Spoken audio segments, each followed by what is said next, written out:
The Blessed One then recovered from that illness.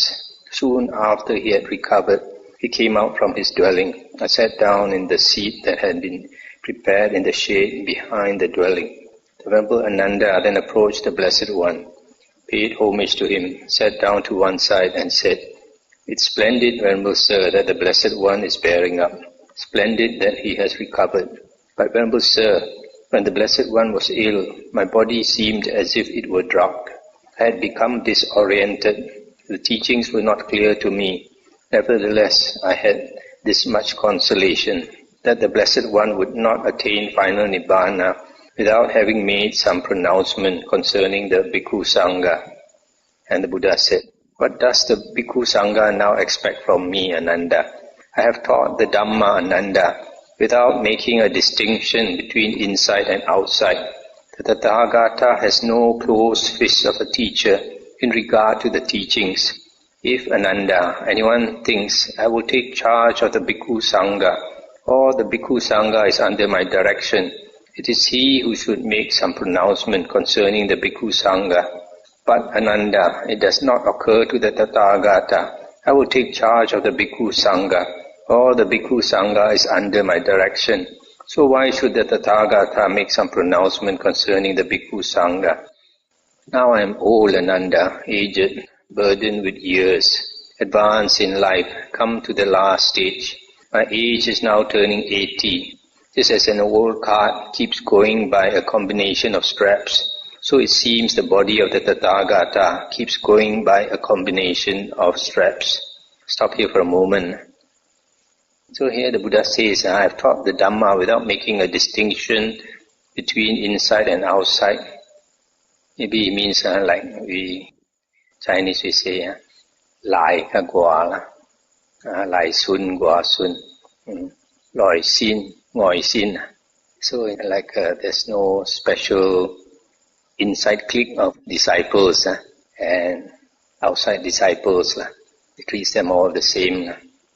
Whenever Ananda, by non-attention to all signs and by the cessation of certain feelings, the Tathagata enters and dwells in the signless concentration of mind, on that occasion, Ananda, the body of the Tathagata is more comfortable.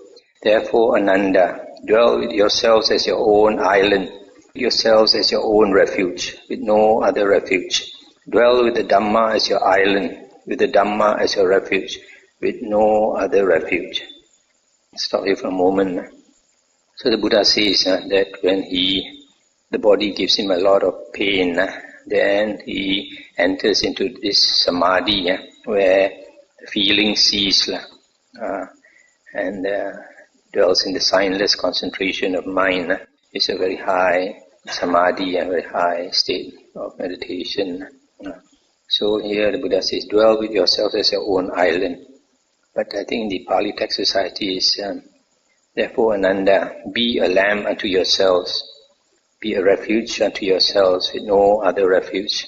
Take the Dhamma as your lamb, take the Dhamma as your refuge with no other refuge.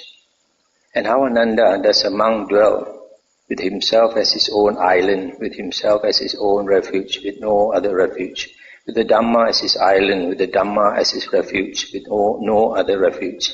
Here Ananda, a monk dwells contemplating the body in the body, ardent, recollected, mindful, having removed covetousness and grief in regard to the world.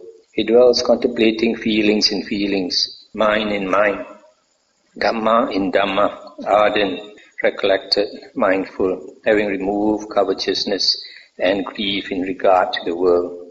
Those monks, Ananda, either now or after I am gone, who dwell with themselves as their own island, with themselves as their own refuge, with no other refuge, with the Dhamma as their island, with the Dhamma as their refuge, with no other refuge. It is these monks, Ananda, who will be for me topmost of those keen on the training.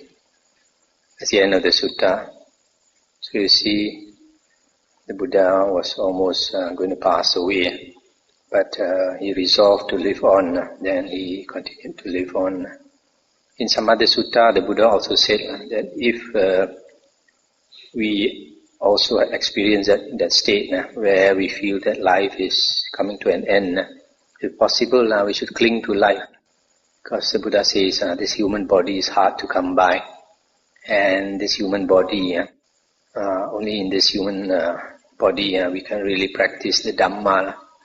If you are in heaven, you don't want to practice because you want to enjoy. You don't see any dukkha.